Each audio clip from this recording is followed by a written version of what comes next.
В следующем слайде у нас общий план доклада. Этот журнал American Academy of Pediatrics, импакт-фактор журнала за 2023 год составляет 8.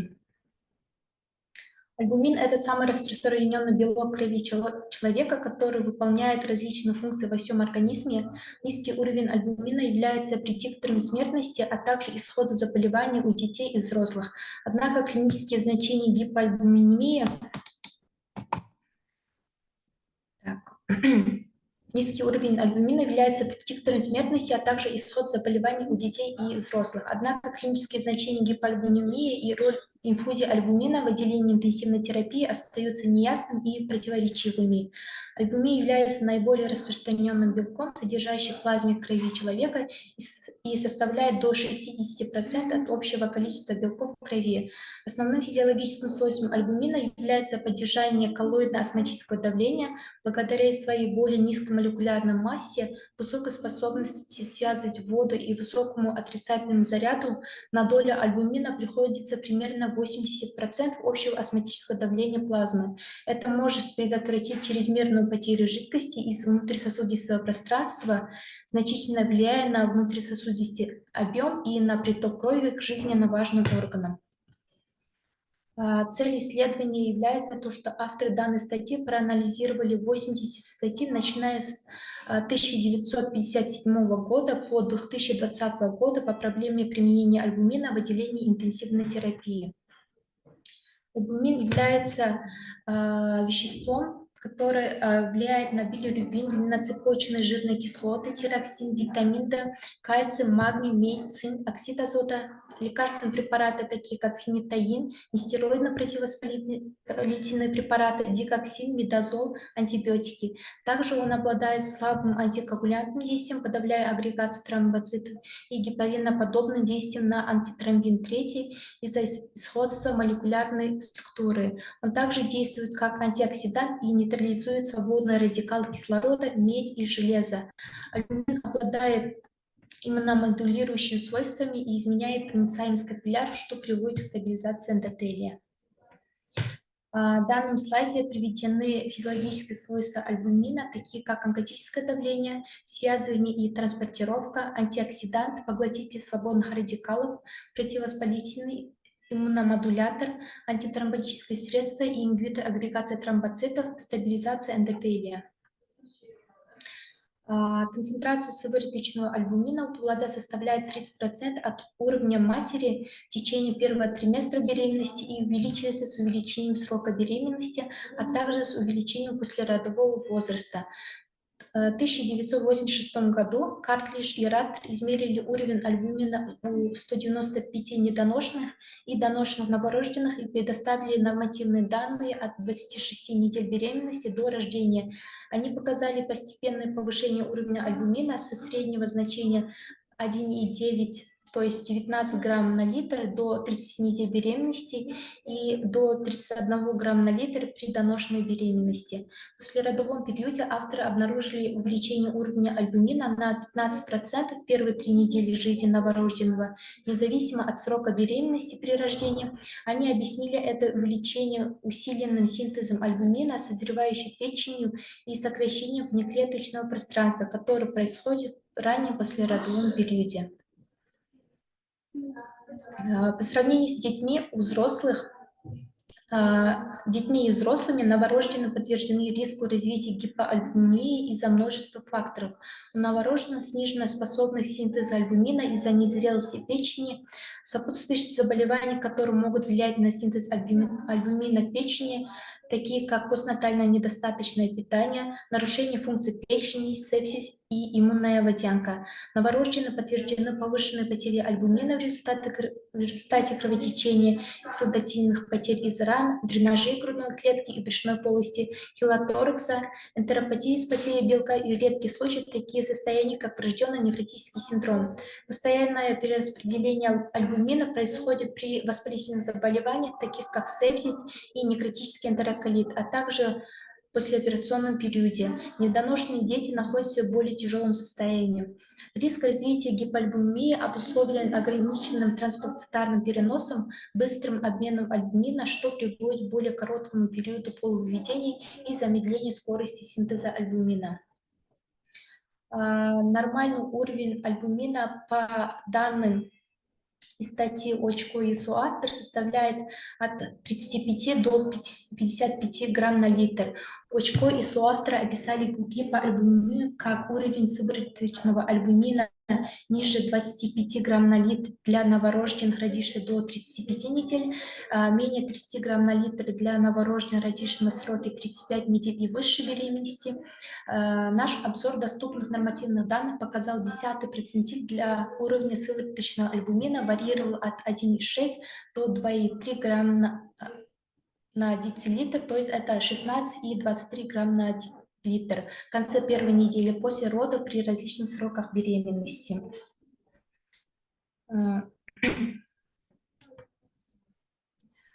Ретроспективном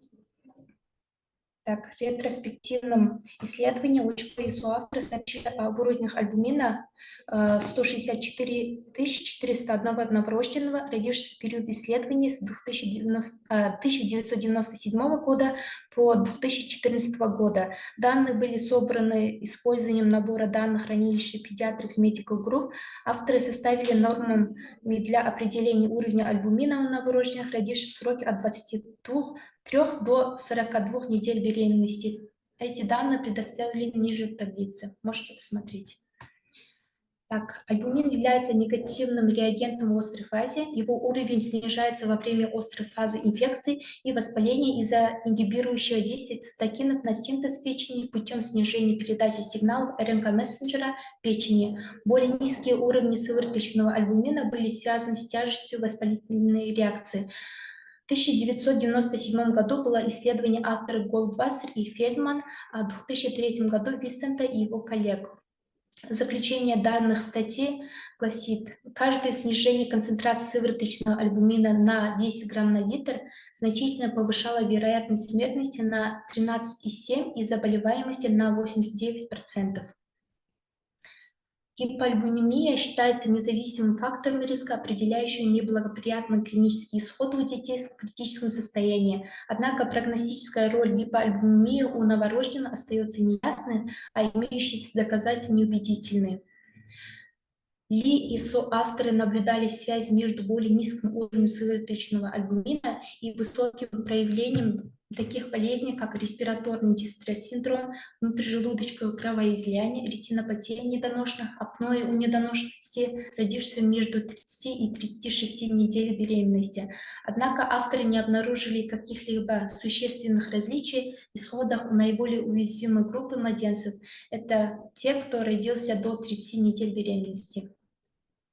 Ретроспективные исследования Янг и соавторы обнаружили, что низкий уровень альбумина, это ниже 25 грамм на литр, связан с тяжелыми неблагоприятными исходами в виде смерти и полиорганной дисфункции у недоношенных детей с бактериальными инфекциями. Ретроспективный характер этих исследований делает результаты менее надежными и не позволяет установить причинно-следовательную связь. В относительно недавнем проспективном исследовании, проведенное Торер и соавторами Турса, было обнаружено, что низкий уровень сывороточного альбумина в течение первых суток после рождения является независимым предиктором смертности у недоношенных детей, родившихся до 32 недель беременности. В другом перспективном исследовании, проведенном в Индии, было обнаружено, что уровень альбумина в пуповине ниже 28 грамм на литр у доношенных здоровых новорожденных является предиктором непрямой гипербилирубемии с чувствительностью 71,8% и специфичностью 65,1%. Поскольку это свидетельствует о высокой доле альбумина в крови доношенных здоровых новорожденных, не связано с конъюгированным билирубином и таким образом помогает определить новорожденных из группы риска. Есть альбуминовые инфузии. Доступны различные виды коммерческих растворов альбумина, начиная от гипоонкотического 4% раствора и заканчивая гиперонкотическим 25% раствором. Инфузии человеческого альбумина должны содержать не менее 95 альбумина процентов. Состав инфузии – это альбумин, электролиты, преимущественно натрий, и концентрация калия ниже 2 ммоль на литр. Препараты также содержат октаноот натрия и ацетилтриптофан в качестве стабилизатора. Ниже приведены несколько видов альбуминовых инфузий. Терапевтические значения альбуминовой инфузии у пациентов в отделении интенсивной терапии.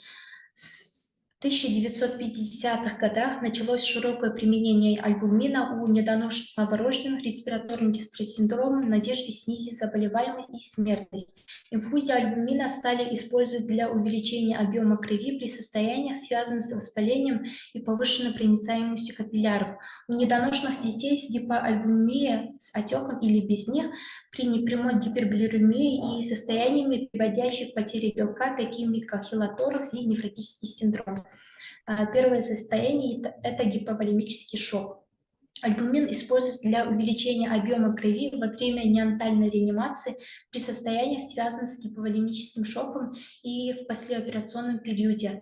Однако нет подтвержденных данных об этой практике. Клинические исследования, проведенные за последние пару десятилетий, показали неоднозначные результаты.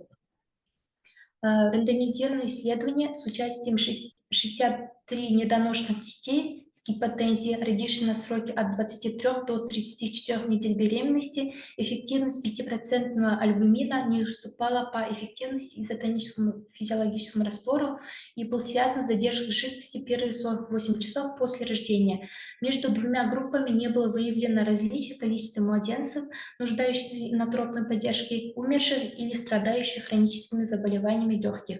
В 1998 году Гринул выступил против использования альбумина для лечения гиповолемической гипотензии во время реанимации и в качестве заменителя жидкости в неонатальный период, поскольку было обнаружено, что коллоиды и кристаллоиды одинаково эффективны в этих ситуациях. Однако в группе, получившей альбумин, наблюдалась тенденция к увеличению смертности, то есть 19% против 5%, хотя число пациентов было небольшим. Пледис и соавторы обнаружили, что сердечный выброс улучшился у недоношенных новорожденных в возрасте менее 7 дней после применения 20% альбумина в качестве средства увеличения объема, и с помощью ХКС подтверждена нормальная функция миокарда, что позволяет предположить предпочтительное селективное применение инфузии альбумина. Состояние, которое при повышенной проницаемости капилляров. Воспаление подавляет синтез альбумина, и, следовательно, альбумин используется в качестве негативного реагента острой фазы. Его выработка снижается, чтобы сохранить аминокислоты для белков положительной острой фазы. Также увеличивает проницаемость капилляров, вызывая утечку альбумина из капилляров. При воспалительном состоянии усиливается катаболизм циркулирующего альбумина. Инфузия альбумина может улучшить результаты лечения состояния, связанных с воспалением. Короткий период полувыведения альбумина, полученного из крови человека, то есть это 12-16 часов, по сравнению с периодом полувыведения эндогенного альбумина 3 недели, позволяет предположить, что инфузия альбумина может оказаться неэффективным. Этот период полувыведения значительно сокращается в условиях повышенной проницаемости капилляров, которые часто наблюдаются у младенцев с воспалением, и это больше ставит под сомнение его полезность в лечении воспалительных состояний. Недоношенные дети с отеком или без него. Периферический ятральный отек часто встречается у недоношенных детей, особенно у тех, кто родился меньше 32 недель беременности. Однако в этой популяции отеки плохо коррелируют с гипоальбумией, поскольку низкий уровень сывороточного альбумина является физиологическим для недоношенных детей. Низкий уровень альбумина не приводит к резким изменениям у недоношенных детей из-за низкого гидростатического давления капилляра и их негерметичности. Проведен метаанализ всех исследованиях, в которых изучалось влияние инфузии альбумина на заболеваемость и смертность недоношенных новорожденных с низким содержанием сывороточного альбумина, то есть ниже 30 грамм на литр. Авторы не обнаружили каких-либо существенных различий в показателях первичного исхода смертности или вторичных исходов, который включал ВЖК, открытый овальный проток, некротизирующий энтероколит, бронхолегочную дисплазию, а также продолжительность искусственной вентиляции легких или оксигенотерапии. Учитывая отсутствие убедительных доказательств, полученных в ходе различных исследований, измерение концентрации сывороточного альбумина у недоношенных детей в плановом порядке или в связи с отеками нецелесообразно, поскольку инфузия альбумина, по-видимому, не влияет на результаты. Непрямая гипербилирубинемия. На связывание билирубина с альбумином влияет pH, концентрация ионов и присутствие органических анионов. При наличии большого количества свободного билирубина оно может проникать через гематоэнцефалический барьер и приводить к неврологической дисфункции, вызванной билирубином. Недоношенные особенно подтверждены развитию билирубиновой энцефалопатии в течение первых 2 недель жизни, поскольку у них снижена способность билирубина связывать с альбумином. Американская академия педиатрии рекомендует уровень альбумина менее 30 грамм на литр новорожденца с сроком гестации 35 недель и более был бы фактором риска снижения порога для использования фототерапии. Его клиническая польза для младенцев с меньшим сроком гестации неясна из-за физиологического состояния более низкого исходного уровня альбумина. Наличие более низкого исходного уровня альбумина у недоношенных детей объясняет повышенный риск развития билирубиновой энцефалопатии при более низких уровнях сывороточного билирубина в этой группе.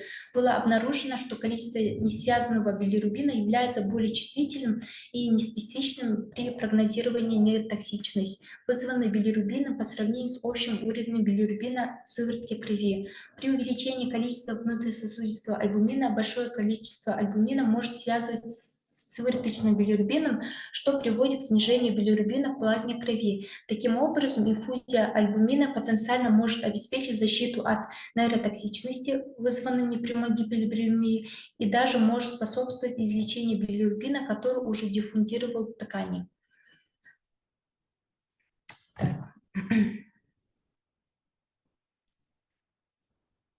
Было исследование,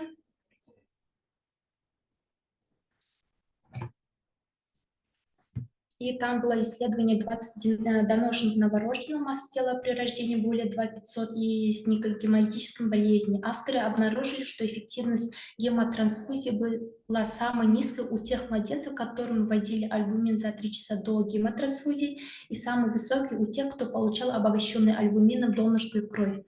То есть 1,5 грамма альбумина добавлялось на каждые 100 мл донорской крови. Авторы пришли к выводу, что инфузия альбумина могут обеспечить кратковременную защиту от нейротоксичности, поскольку они могут повысить эффективность гемотрансфузии, если использоваться непосредственно с донорской кровью или незадолго до процедуры, когда кровь недоступна сразу.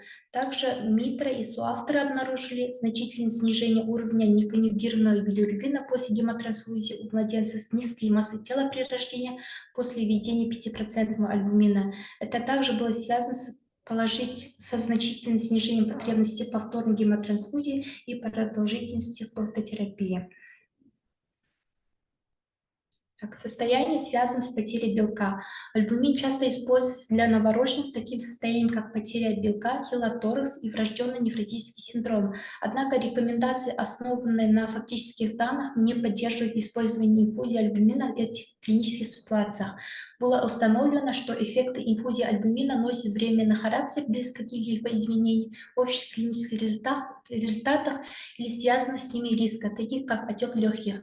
Вместо этого эксперты рекомендуют сосредоточиться на рациональном питании, восполнении объема пищи и применении мочегонных средств. Рекомендуется использовать инфузию альбумина только у отдельных пациентов с патологией, приводящих к потере белка со стойкими отеками и тяжелой гипоальбумией, состояние которое не улучшается при других вмешательствах. Таким образом, имеющиеся данные ограниченных рандомизированно контролируемых исследований не свидетельствует в пользу клинического применения инфузии альбумина в неонатальной практике. Научно-консультативный комитет немецкой медицинской ассоциации пришел к выводу, что человеческий альбумин следует применять новорожденным только если были исчерпаны все альтернативные методы лечения. Исторически сложилось так, что исследователи использовали различные уровни альбумина, чтобы определить необходимость инфузии альбумина. Однако, поскольку корреляция гипоальбуминии с клиническим проявлением не является постоянным, а гипоальбуминия у недоношенных новорожденных является физиологической, то существует такого критического низкого значения, которое требовало бы вмешательства независимо от клинической ситуации. Применение альбумина сопряжено с потенциальным вредом, поскольку это препарат крови. Инфузия альбумина несет риски, связанные с переливанием крови, а также побочные эффекты, связанные с его уникальными физиологическими свойствами.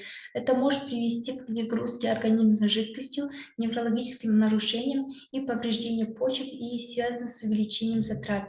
Благодаря своему отрицательному суммарному заряду альбумин притягивает натрий, а следовательно и воду внутрисосудистое пространство. Это может вызвать перегрузку жидкости при отсутствии истинной гиповолемии и может временно повысить внутрисосудистое давление, что приводит к выделению жидкости. Это может повышать интерстициальное онкологическое давление и усугубляет отек, особенно отек легких, что может привести к нарушению газообмена, продлить течение открытого артериального протока, привести к кислородной зависимости, увеличить риск бронхолегочной дисплазии и способствовать сердечной декомпенсации. В 1977 году Бар и соавторы обнаружили, что соотношение артериального и альвеолярного давления значительно снижалось при инфузии альбумина у 6 младенцев с болезнью гиалиновых мембран. Каватия и соавторы сообщили, что инфузия альбумина приводит к сердечной декомпенсации у детей с эуволемией и низкой массой тела при рождении, получавшей искусственную вентиляцию легких. Быстрая инфузия альбумина может повлиять на мозговой кровоток, ставя под угрозу хрупкие субэпидемиальные сосуды, что приводит к внутривенной анестезии и потенциальной смерти в тяжелых случаях. Избыточная утечка альбумина через гематоэнцефалический барьер может привести к повышению внутричерепного давления, вызывая отек мозга и потенциальное нарушение развития нервной системы.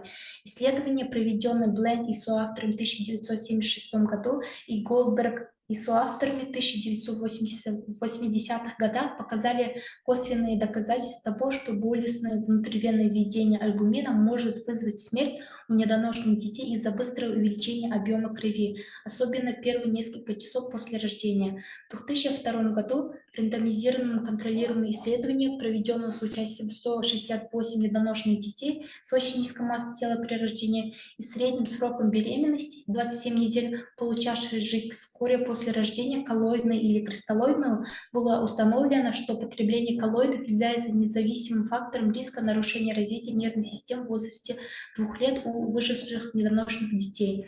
Альбумин также может повышать онкологическое давление в перитубулярных почечных сосудах, вызывая нарушение введения воды и соли больным новорожденным и влияя на функцию их почек. Препараты альбумина также содержат большое количество натрия, что может в дальнейшем привести к задержке жидкости у больных новорожденных. Более высокая стоимость альбумина по сравнению с кристаллоидами ограничивает его доступность и использование, особенно в странах с низким и средним уровнем дохода. По сравнению с изотоническим физиологическим раствором, альбумин стоит на 20-50 раз дороже, что может стать проблемой без того перегруженной системы здравоохранения, особенно при отсутствии доказательств поддержки его клинических применений. В заключение, нормальный уровень неонатального альбумина зависит от срока беременности при рождении и возраста после рождения. Таким образом, использование единственного порогового значения для определения гипоальбуминии в возрастной группе новорожденных не оправдано. Клиническое применение мониторинга уровня сывороточного альбумина в отделении интенсивной терапии, а также инфузия альбумина у детей из группы риска остается спорным. Основным вниманием следует уделять коррекции основного заболевания, а не для устранения гипоальбуминии. Низкий уровень сывороточного альбумина может иметь прогностические последствия, они служат терапевтическим индикатором, особенно в контексте косвенной гипербилирубинемии.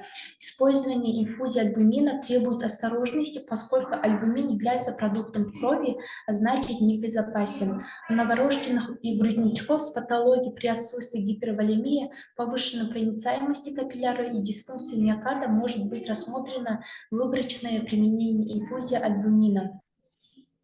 Также развитие пренатальной помощи привело к повышению выживаемости, при этом основное внимание уделяется снижению инвалидности среди выживших в отделении интенсивной терапии. Важно понимать, что показания инфузии альбумина новорожденным и грудничкам, а также профиль побочных эффектов в этой популяции по-прежнему остаются неясными и без убедительных доказательств его применения. Альбумин – это продукт крови, который может нанести вред организму. Это делает необходимо определение научно обоснованных безопасных методов, его надлежащее применение в отделении интенсивной терапии. В отсутствии таких доказательств эмпирическое использование инфузии альбумина в отделении интенсивной терапии требует осторожности. И существует настоятельная необходимость хорошо спланированных клинических испытаний, чтобы четко установить роль инфузии альбумина в развитии заболевания новорожденных. Спасибо за внимание. Большое спасибо, Айтолқын. Өте қызықты мақала болды. Құрметті әріптестер, егер сұрақтарыңыз болса, қойсаңыздар болады, микрофон қоса аласыздар, немесе чатқа қойсаңыздар болады.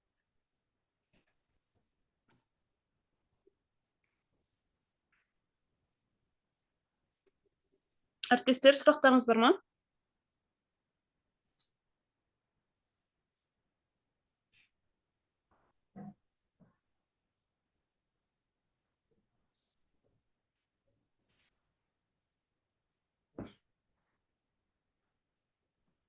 Саламатсыздар ма? Сәлеметсіз бе? Иә, қоя берсеңіз болады. Так, альбумин фракциясы, мысалы, нормально, общий белок низкий. В тот момент можно капать альбумин новорожденных? Айтып кеткендей, бұл исследование, яғни 80 исследование жасалған, соның барлығында альбуминнің пайдасы өте аз екені көрсетілген, яғни оның физиологиялық растворлармен салыстырған кезде пайдасы бірдей болып көрінеді. Сол үшін альбумин қымбат болады, и бізде қазір қолданбағандықтан альбуминді қолдану жөн деп саналмайды.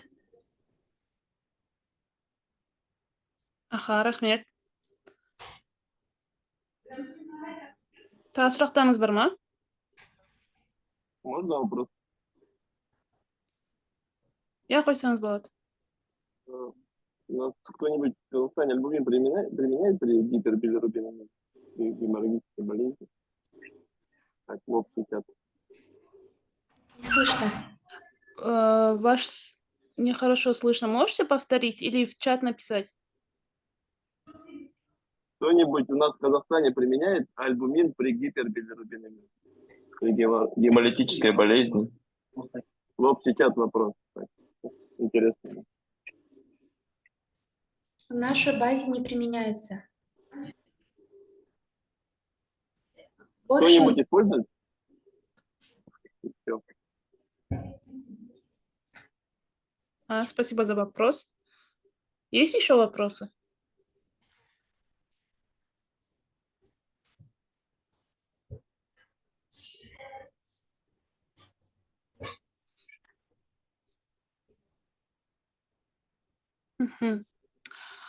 Сұрақтар жоқ секілді.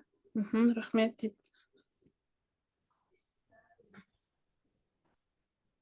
Айтолқын Серікқызы, баяндама үшін рахмет. Өте қызықты тақырып болды деп ойлаймын. Құрметті әріптестер, бұл баяндама бейне жазба түрінде сақталады және YouTube желісіне салынып тұрады. Мен сіздерге чатқа ссылка жіберген болатынмын. Егер тағы қажет болса жіберіп қоямын, сол жақтан қайталап көрсеңіздер болады. Айтолқын Серікқызы, баяндама үшін рахмет. Келесі аптада көріскенше сау болыңыздар. Сау болыңыздар. Сау болыңыз.